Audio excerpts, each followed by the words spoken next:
সকলকে স্বাগত। এই ভিডিওতে দশম শ্রেণীর দ্বিঘাত সমীকরণ অধ্যায়ে একটা গুরুত্বপূর্ণ অঙ্ক করছি। অঙ্কটি আছে 5x² - 3x + 6 = 0। সমীকরণটির বীজদ্বয় আলফা এবং বিটা হলে 1/α + 1/β এর মান নির্ণয় করো।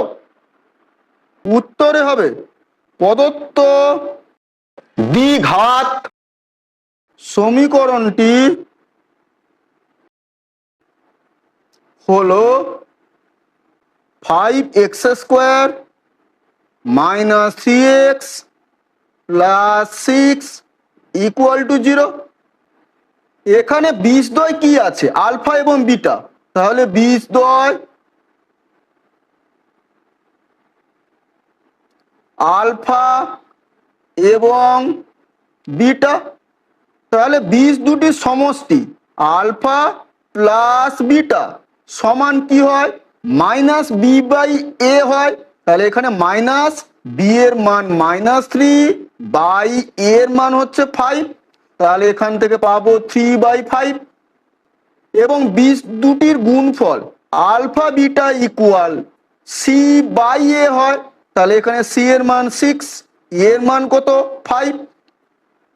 এখন আমাদের মান নির্ণয় করতে হবে 1/α + 1/β।